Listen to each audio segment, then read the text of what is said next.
Eux interviennent en cas d'agression, de vol à l'arraché, de trafic de drogue et de cambriolage. Les 5200 policiers de la BAC, la brigade anticriminalité, doivent être de très bons conducteurs.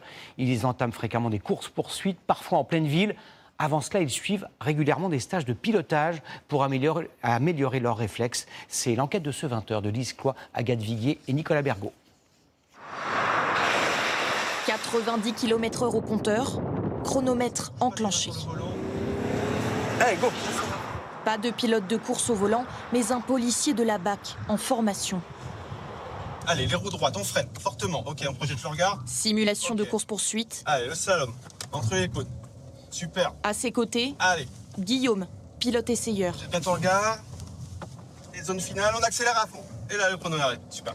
Ce jour-là, 6 policiers, anonymes pour des raisons de sécurité, se sont réunis pour un entraînement particulier. Il n'en existe que 4 par an. Première, deuxième, troisième, 80 km/h, 90 km/h.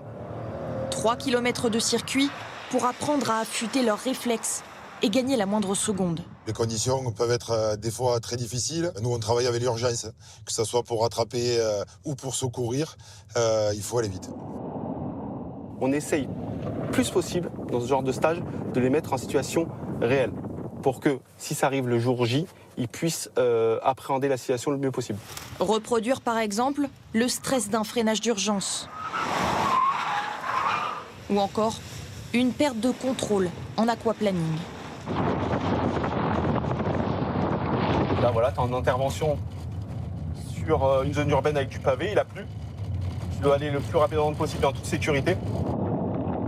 Ça nous montre les limites du véhicule, ce qu'on peut lui demander, ce qu'il accepte. Et en même temps, ça nous permet à nous, de nos propres limites, de savoir ce qu'on est capable de faire. Faire le choix de la sécurité pour éviter des accidents graves, comme à Paris le mois dernier. 13 blessés après un refus d'obtempérer. Il y a quelques jours, course-poursuite près de Lyon. Autre exemple, dans ce quartier bordelais. À Montpellier, la brigade anticriminalité a vu le profil de ces délinquants évoluer. Initialement, les refus d'obtempérer, c'était vraiment sur de la moyenne, voire grosse délinquance. Maintenant, simplement le mec qui n'aura pas le permis, il va faire un refus d'obtempérer. S'ajoutent les nombreux excès de vitesse. Chaque patrouille peut alors se transformer en course-poursuite, tout particulièrement près des points de deal. Rien que dans cette cité, il y a quasiment 24 heures sur 24, 4 à 5 points de vente.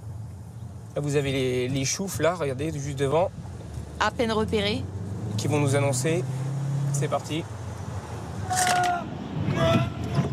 coup d'accélérateur pour les disperser et gêner le trafic de stupéfiants.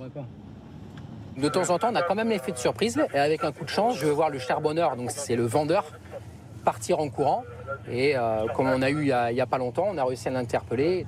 Dans l'Hérault, 36 policiers ont déjà reçu une formation de conduite sous tension. Plusieurs centaines attendent encore d'être entraînés.